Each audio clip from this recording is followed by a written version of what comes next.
नमस्कार, स्वागत है आपका। मैं हूं आपके साथ रोहित पुनेठा। लेकर आया हूं देश और दुनिया भर की खास खबरें बिना किसी लाग लपेट के।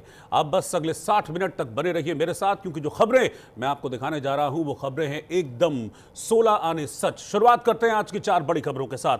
पहली बड़ी खबर, गैंगस्टर लॉरेंस बिश्नोई के भाई अनमोल बिश्नोई को अमेरिका से अब भारत लाया जा रहा है। अनमोल बिश्नोई कई गंभीर अपराधों में आरोपी है। उस पर बाबा सिद्दीकी हत्याकांड में शामिल होने का भी आरोप है। इसके साथ ही अभिनेता सलमान खान के घर पर हुई जो फायरिंग थी उसकी साजिश रचने का आरोप भी अनमोल बिश्नोई पर ही लगा है। अनमोल बिश्नोई को भारत लाना जांच एजेंसियों के लिए एक बड़ी कामयाबी माना जा रहा है। इस गिरफ्तारी से देश में हुए कई हाई प्रोफाइल अपराधों की जांच को एक नई दिशा मिलने की उम्मीद जाहिर की जा रही है। दूसरी बड़ी खबर, नक्सलियों के खिलाफ बड़ी एक्शन से बड़ी कामयाबी से जुड़ी हुई है। छत्तीसगढ़ में 1 करोड़ के इनामी हिडमा को मार गिराया गया है। हिडमा के साथ उसकी पत्नी के अलावा 4 और नक्सली मारे गए हैं। उनका खेल खत्म कर दिया गया है। हिडमा हार्डकोर नक्सली था और उसका असली नाम संतोष था। तीसरी बड़ी खबर दिल्ली से है, जहां दिल्ली ब्लास्ट के सिलसिले में ईडी ने बड़ा एक्शन लिया है, बड़ी कार्रवाई की है। मंगलवार तड़के सुबह 5 बजे अल फलाह यूनिवर्सिटी और इससे जुड़े ट्रस्टियों, संबंधित लोगों और संस्थाओं के ठिकानों पर छापेमारियां ईडी की तरफ से की गई हैं। दिल्ली ब्लास्ट केस में देश के 5 राज्यों में 25 ठिकानों पर रेड की गई है। और चौथी बड़ी खबर, लालू परिवार में मचे कोहराम से जुड़ी है। तेज प्रताप यादव ने अब अपनी बहन रोहिणी आचार्य का खुलेआम समर्थन कर दिया है। रोहिणी ने हाल ही में अपने भाई तेजस्वी यादव और उनके सहयोगी संजय यादव पर अपमान करने के बड़े गंभीर आरोप लगाए थे। बहुत चर्चाओं में रहे थे आरोप। तेज प्रताप ने केंद्र सरकार और बिहार सरकार से जांच की गुजारिश की है कि उनके माता पिता लालू प्रसाद यादव और राबड़ी देवी को कहीं किसी तरह की मानसिक यातना तो नहीं दी जा रही है। इसकी जांच की मांग तेज प्रताप यादव कर रहे हैं, केंद्र सरकार से भी और बिहार सरकार से भी। लेकिन इस वक्त हम खबरों की शुरुआत कर रहे हैं दिल्ली ब्लास्ट से जुड़ी एक बड़ी खबर के साथ। सबसे पहले मैं आपको एक मैप दिखाना चाहता हूं और इस मैप के जरिए आपको पता चलेगा कि किस तरीके से जांच एजेंसियों का दायरा बढ़ता जा रहा है और देश के 5 राज्यों में दिल्ली ब्लास्ट का जो नेटवर्क है उस नेटवर्क को कैसे फ्यूज करने में हमारी जांच एजेंसी लगी हैं। 5 राज्यों में 25 ठिकानों पर दिल्ली में रेड हुई है। ये राज्य हैं जम्मू कश्मीर, हरियाणा, इसके अलावा उत्तर प्रदेश, दिल्ली और महाराष्ट्र।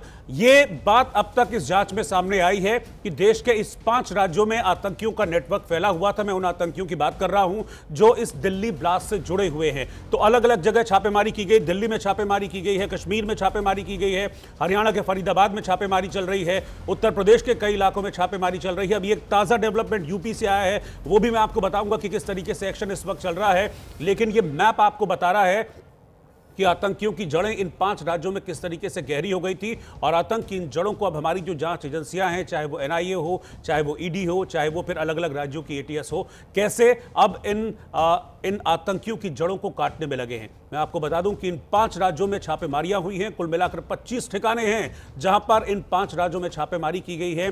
कई आरोपी अब तक इस मामले में गिरफ्तार हो चुके हैं।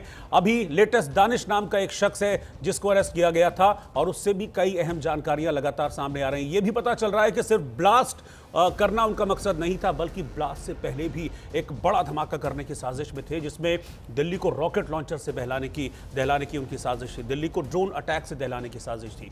तो आरोपी उमर के करीबी जासिर बिलाल वानी और दानिश को पटियाला हाउस कोर्ट में आज पेश किया गया, जहां से उसे 10 दिन के रिमांड पर भेज दिया गया है।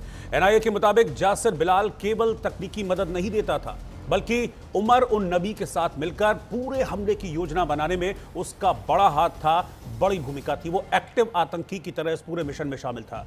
जांच में यह भी सामने आया है कि दानिश उमर का सबसे भरोसेमंद सहयोगी था और हमले की साजिश के हर फेज में, हर चरण में वो शामिल रहा था। एनआईए ने उमर के करीबी जासिर बिलाल वानी उर्फ दानिश को श्रीनगर से दबोचा था। जासिर उर्फ दानिश ने आतंकी हमलों के लिए ड्रोन और रॉकेट की एक बड़ी खेप तैयार की थी। इसको टेक्निकल ब्लास्ट का मास्टरमाइंड माना जाता था। इसने पूरी तैयारी की हुई थी कि कैसे ब्लास्ट करना है। लेकिन इस शख्स को अरेस्ट किया गया, एनआईए ने इसे कोर्ट में पेश किया और अब ये 10 दिन के लिए एनआईए की रिमांड पर है। केंद्रीय जांच agency NIA Delhi Lal Qila blast मामले की जांच कर रही है, जिसमें 2 आतंकियों को गिरफ्तार किया गया है। पहला आमिर, जो कार का ऑनर था, जिस कार को उमर चला रहा था जो ब्लास्ट हुई थी।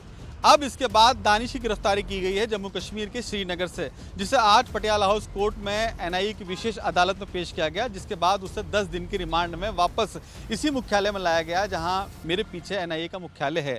यहां पर लगातार पूछताछ चल रही है। टीमें बैठ कर के इस दानिश और आमिर को आमने सामने बिठा करके बात करेंगी कि आखिरकार आमिर से दानिश का क्या रिश्ता है, क्योंकि दानिश के बारे में बताया जा रहा कि ये ड्रोन में माहिर है, ये ड्रोन के जरिए से आतंकी हमला करना भारत में चाहते थे। तो दानिश अकेला नहीं होगा, इसके साथ कौन कौन साथी हैं फिलहाल उनकी तलाश जारी है, जिसके लिए एनआईए की टीमें अलग अलग स्थानों पर छापेमारी कर रही हैं। लेकिन 10 दिन तक जो अब दानिश एनआईए की कस्टडी में रहेगा, ये माना जा रहा है। इससे बहुत सारे इनपुट निकल के सामने आएंगे, जिससे साफ जाहिर हो जाएगा कि देश में बड़ी घटना को अंजाम देने के इरादे में ये आतंकी संगठन था।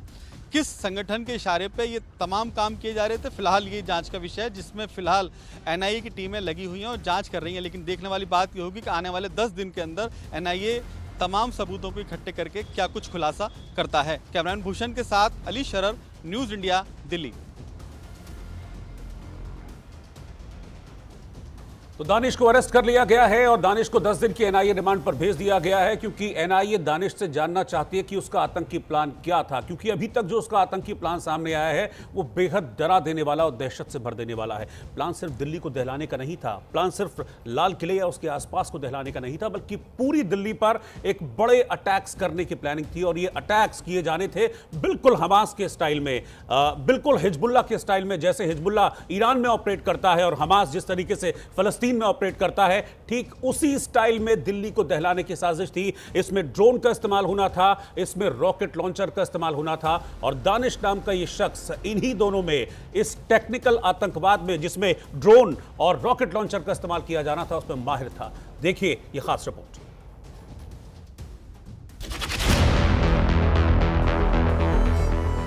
दिल्ली में 10 नवंबर को हुई I-20 कार ब्लास्ट की गूंज अभी थमी भी नहीं, और इसी बीच आतंकी डॉक्टर मोहम्मद उमर नबी का एक नया वीडियो सामने आया। वीडियो में उमर नबी एक बंद कमरे में अकेला बैठा है, कैमरे के सामने बड़े ही सलीके से बात कर रहा है और चेहरे पर एक अजीब किस्म का इत्मीनान भी है। सबसे चौंकाने वाली बात यह है कि उमर नबी फ्लुएंट इंग्लिश में तकरीर कर रहा है और उसी से सुसाइड बॉम्बिंग को जस्टिफाई भी करता दिख रहा है। वो कहता है कि सुसाइड बॉम्बिंग इज मिसअंडरस्टूड, यानी कि आत्मघाती हमलों को दुनिया ने सही से नहीं समझा।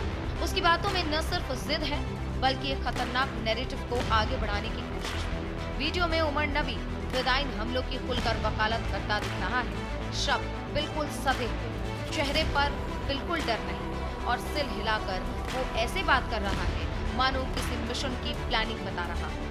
हालांकि ये वीडियो कहाँ शूट हुआ है ये अब तक साफ नहीं हो पाया है, लेकिन देखने से ये साफ पता चलता है कि कमरा छोटा है, दरवाजा बंद है और ये वीडियो उसी ने खुद ही रिकॉर्ड किया है। आतंकी उमर ने सुसाइड अटैक को शहादत बताया। वीडियो में सुसाइड अटैक को सही ठहरा रहा है आतंकी उमर। इतना ही नहीं, सुसाइड अटैक को सही ठहराने के लिए इस्लाम का हवाला भी देता है। वो ये भी कहता है कि लोग नहीं समझ पाते लिब्रोसिस बमबारी वास्तव में क्या है। इस्लाम में सुसाइड हराम है, लेकिन बॉम्बिंग जायज है। जब कोई मान लेता है कि उसकी मौत निश्चित समय और स्थान पर होगी, तो वो एक खतरनाक मानसिक स्थिति में चला जाता है। ऐसे में वो मान लेता है कि मौत उसकी एकमात्र मंजिल है। One of the very misunderstood concept is concept of what has been labeled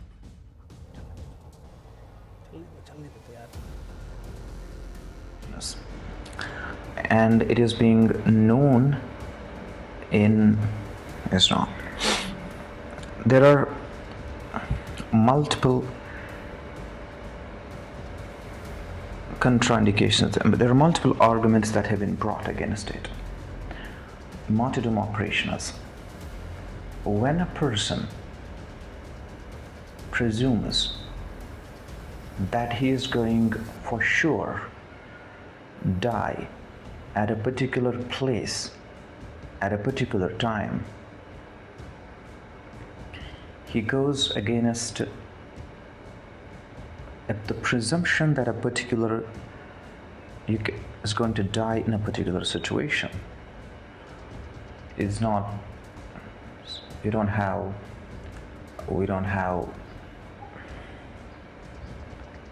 situation. सूत्रों के मुताबिक ये वीडियो उमर ने धमाके से पहले खुद ही रिकॉर्ड किया था। जांच टीम का मानना है कि ये वीडियो उमर की सोच, योजनाओं और कट्टरपंथी विचारधारा को दर्शाता भी है। इससे ये भी संकेत मिलता है कि वो लंबे समय से इस तरह के हमले की तैयारी कर रहा था। 10 नवंबर की शाम को हुए इस धमाके के बाद जांच एजेंसियों की टीमें लगातार छापेमारी कर रही हैं। इस बीच नया वीडियो सामने आने से जांच और भी ज्यादा दिलचस्प हो गई है, क्योंकि ये वीडियो हमले से पहले उसकी सोच और मानसिक तैयारी की झलक भी दिखाता है। आतंकियों की मानसिकता समझने वाले विशेषज्ञों के लिए ये वीडियो बेहद अहम माना जा रहा है। आमतौर पर फिदायीन हमलों में शामिल लोग कठोर धार्मिक दलीलें देते हैं, लेकिन उमर का अंदाज अलग है। साफ सुथरी भाषा, फ्लुएंट इंग्लिश और एक पेशेवर डॉक्टर जैसी शांत भाषा, ये सब मिलकर बताता है कि आधुनिक चरमपंथ किस तरह पढ़े लिखे युवाओं को भी जटिल साइकोलॉजिकल प्रोसेस के जरिए तैयार करता है। जांच एजेंसियां अब इस वीडियो को टेक्निकली स्कैन करा रही हैं। किस डिवाइस से शूट हुआ, कब रिकॉर्ड किया गया और क्या इस वीडियो में बैकग्राउंड से कोई और लोकेशन क्लू मिल सकता है। वीडियो छोटा है और अधूरा भी है, क्योंकि उमर अपनी बात को बीच में ही रोक देता है। आगे वो क्या कहना चाहता था ये पता नहीं चल पाया। लेकिन एक बात तो उससे साफ हो गई है कि ये वीडियो सिर्फ एक बयान नहीं, बल्कि एक आतंकी दिमाग की पूरी ब्लूप्रिंट का टुकड़ा है। और ये दिल्ली ब्लास्ट के इरादों, तैयारी और सोच को समझने के लिए सुरक्षा एजेंसियों की मदद भी कर सकता है। Bureau report, news India. और इस समय न्यूज इंडिया के एडिटर क्राइम अली शरर मेरे साथ जुड़ रहे हैं। अली, आज जो सबसे बड़ा डेवलपमेंट इस मामले में रहा, ये वीडियो तो सामने आया ही, जिससे पता चला कि प्लान इन लोगों ने कब से कंसीव किया हुआ था, क्योंकि इस वीडियो को काफी पुराना भी बताया जा रहा है, करीब 1.5 से 2 महीने पुराना वीडियो था। यानी कि तभी ये तय कर लिया था कि फिदायीन अटैक करना है और उसको एग्जीक्यूट भी किया इन्होंने। देखिए, बिल्कुल इस बात से इनकार नहीं किया जा सकता। जिस तरह से अटैक किया जाता, बाकायदा पूरी सोची समझी साजिश के तहत ही इस पूरी घटना को अंजाम दिया गया था। फ्लाइंग अटैक पूरी तरह से प्लानिंग कर ली गई थी। ये वो गैंग है जो पढ़ा लिखा तबका कहलाता है, खासकर वो जो डॉक्टर कहलाते हैं। इन्होंने पूरी साजिश रची थी और इसके पीछे की जो अभी तक की जांच में सब कुछ निकल के आया है वो साफ साफ है कि अल फला यूनिवर्सिटी जो है उसी के अंदर ये तमाम जो है बाकायदा नीति बनाई गई थी कि किसी भी हाल में भारत को बड़ा नुकसान दिया जा सके। इसी के मद्देनज़र पूरी प्लानिंग करते हुए उमर ने वीडियो भी बनाया था पहले, जो आज बाकायदा सामने आया। इसमें साफ वो बोल रहा है कि शहादत एक मिरास है, यानी कि शहादत जो है वो एक सिलसिला है और आत्मघाती हमला जो भी करता है उसको शहादत नसीब होती है। तो उसका मकसद लोगों का माइंड वॉश करना था, वो साफ तस्वीरों में दिखाई दे रहा है। लेकिन doctor Muzammil, doctor Parvez, doctor Shaheen, ये तमाम वो गैंग है जो इस पूरी घटना में सम्मिलित है। और 2900 किलो जो विस्फोटक बरामद हुआ था, इसके पीछे पीछे भी साफ साफ यही गैंग निकला है। लेकिन आज इसमें एक अपडेट और ये भी है रोहित, जो आज ईडी यानी परिवर्तन निदेशालय ने आज इस पूरे मामले में सर्च ऑपरेशन चलाया है, जिसमें तमाम कागजात अपने अंडर में लिए हैं। और ये वो कागजात हैं जो जिससे साफ जाहिर है कि विदेश से इस यूनिवर्सिटी को बड़ी फंडिंग की गई थी। यानी कि विदेश से पैसा इस यूनिवर्सिटी को क्यों दिया गया था? क्या चंदे के नाम पर दिया गया था या आतंकी टेरर के बढ़ावा देने के लिए पैसा दिया गया था? तो ऐसे तमाम अभी जांच के एंगल है जिसकी फिलहाल जांच चल रही है। लेकिन एक अपडेट इसमें बड़ा सबसे और निकल के आया, जो एनआईए के वरिष्ठ सूत्रों ने बाकायदा एनआईए ने अपने प्रेस रिलीज में भी जारी किया है कि जो दानिश गिरफ्तार किया गया है, ये वो दानिश है जो कि एक्सपर्ट कहलाता है इलेक्ट्रॉनिक में, और ये ड्रोन बनाने में माहिर है। यानी कि इसकी पढ़ाई जो हुई थी वो खाली ड्रोन बनाने के लिए की गई थी कि ऐसा कोई ड्रोन बनाया जाए जो भारी सामग्री लेकर के उड़ सके और उन तमाम स्थानों को चिन्हित कर सके जहां पर भीड़ भाड़ वाले इलाके हैं। यानी कि सीधा मैसेज है कि देश में बड़ी आतंकी घटना को अंजाम देने के इरादे में थे ये आने वाले 6 दिसंबर में। रोहित, बिल्कुल आप मेरे साथ बने रहिएगा। अली, मैं आपके पास वापस लौटूंगा। 2 बड़े अपडेट्स अली ने हमको बताए हैं। एक तो ये है कि ओखला इलाके में जिस तरह से छापेमारी आज की गई, ईडी ने छापेमारी की है और इस छापेमारी में अल फला यूनिवर्सिटी से जुड़े जो लोग हैं, जो इस नेटवर्क का हिस्सा हैं,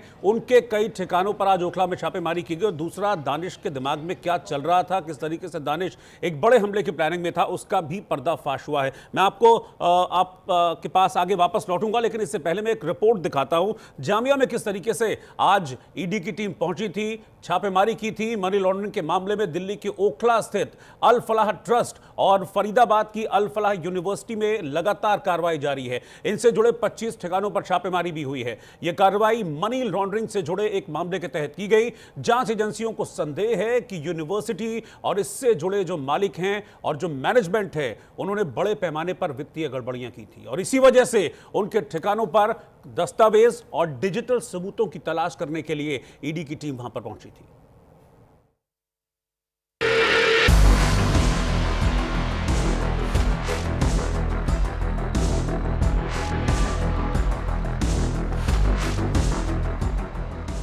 आतंकी अल फलाह यूनिवर्सिटी की खुल रही हिस्ट्री। आतंकी यूनिवर्सिटी की ईडी खंगाल रही कुंडली। फर्जी लेन देन, एक पते पर 9 कंपनियां। अल फलाह यूनिवर्सिटी के 25 ठिकानों का पोस्टमार्टम। दिल्ली ब्लास्ट के बाद सवालों में आई फरीदाबाद की अल फलाह यूनिवर्सिटी के ठिकानों पर ईडी ने छापेमारी की है। जांच एजेंसी ने मंगलवार को दिल्ली के ओखला और जामिया नगर समेत 25 ठिकानों पर रेड की। ईडी ने सुबह 5 बजे से अल फलाह यूनिवर्सिटी, इसके ट्रस्टीज और उनसे जुड़े लोगों और संस्थाओं के ठिकानों पर सर्च ऑपरेशन की शुरुआत की। अल फलाह यूनिवर्सिटी पर वित्तीय गड़बड़ी का आरोप है। ईडी फंडिंग की जांच कर रही है। ईडी की कार्रवाई ग्रुप से जुड़े वित्तीय अनियमितताओं, शेल कंपनियों के इस्तेमाल, फर्जी लेन देन और मनी लॉन्ड्रिंग की जांच का हिस्सा है। छापों के दौरान अधिकारियों ने ग्रुप से जुड़ी 9 संदिग्ध शेल कंपनियों की गतिविधियों को फोकस में लिया, जो सभी एक ही पते पर रजिस्टर्ड पाई गई। शुरुआती जांच में कई ऐसे पैटर्न सामने आए हैं जो शेल कंपनी संचालन की ओर इशारा करते हैं। इस छापेमारी के दौरान दफ्तर में कोई भी स्टाफ मौजूद नहीं मिला, न बिजली और पानी का इस्तेमाल किया जाता था, यानी कि किसी भी तरह की कोई फिजिकल प्रेजेंस यहां पर नहीं मिली। अलग अलग कंपनियों में एक ही मोबाइल नंबर और ईमेल का इस्तेमाल किया गया।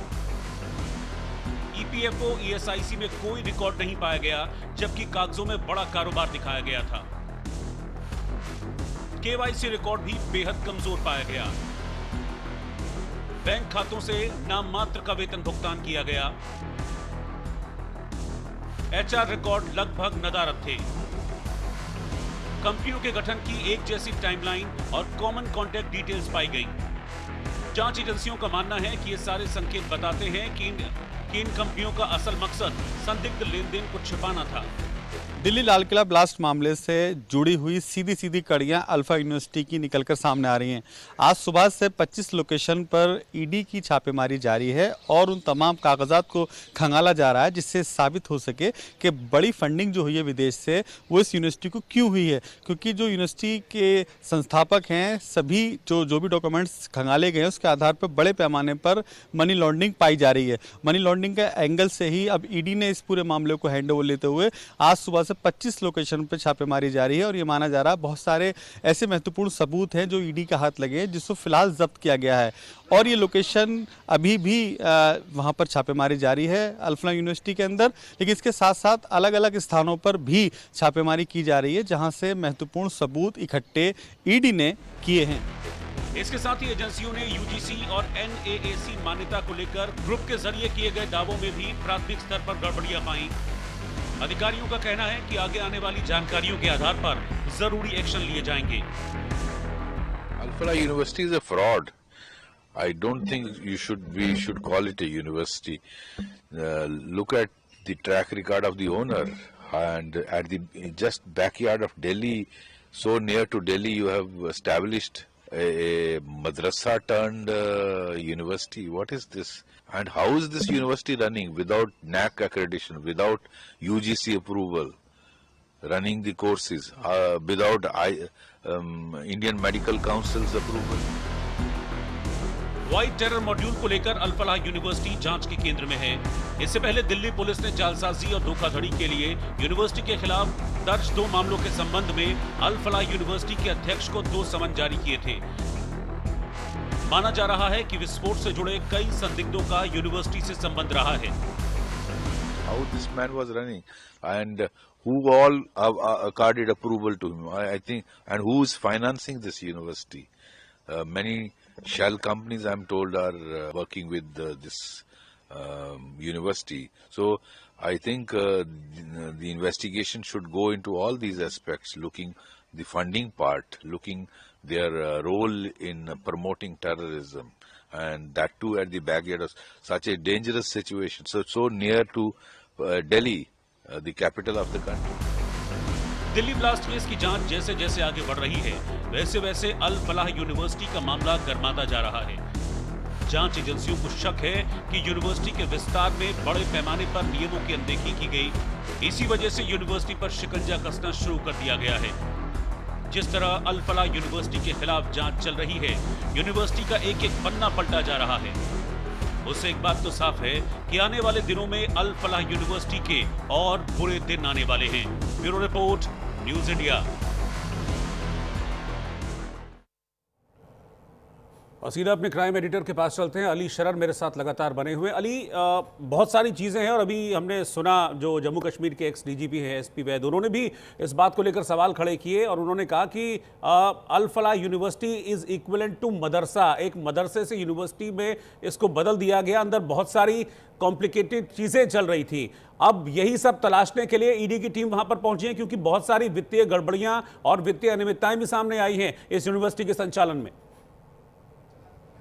देखिए बिल्कुल रोहित, ये जो यूनिवर्सिटी थी पहले एक मदरसा था, इसको बाकायदा यूनिवर्सिटी में साँचा गया और इसको एक लाइसेंस दिलवाया गया, यानी कि एक मॉडल तैयार हो सके जहां पर बड़े पैमाने पर आतंकवादियों को ट्रेनिंग दी जा सके। और ये शायद बड़ा परिणाम इसका यही निकल के आया कि 2900 किलो विस्फोटक बरामद हुआ और इस पूरी यूनिवर्सिटी का नाम सामने आया। और आपको याद होगा, दर्शकों को याद होगा, 22 अप्रैल का दिन, वो दिन जिस दिन पहलगांव में पर्यटकों को नाम पूछकर, धर्म पूछकर के मौत के घाट उतारा गया था। तो एक कट्टरवाद सोच थी जो पनप रही थी और भारत सरकार की तरफ से जो ऑपरेशन सिंदूर के माध्यम से जवाब दिया गया था पाकिस्तान को, उसके बाद से जो भी आतंकवादी संगठन थे वो बौखलाए हुए थे। कहीं ना कहीं बौखलाहट ही थी जो इन तमाम डॉक्टरों को उन्होंने अपने माइंड वॉश करके अपनी गैंग में शामिल किया और भारत में एक बड़ी घटना को अंजाम देने के लिए पूरी योजना बनाई। हालांकि वो योजना उनकी नाकामयाब रही, क्योंकि खाली उमर ने ही ब्लास्ट किया, लेकिन अगर ये 2900 किलो विस्फोटक भारत में कहीं किसी स्थान पर ब्लास्ट होता तो निश्चित तौर पर बड़ी तबाही हो सकती थी। रोहित, बिल्कुल, आप साथ में बने रहिए, मैं आपके पास वापस लौटूंगा। सुबह जिस वक्त ओखला और जामिया नगर में ईडी ने यह एक्शन लिया, ईडी ने जिस तरह से कार्रवाई की, उस वक्त ग्राउंड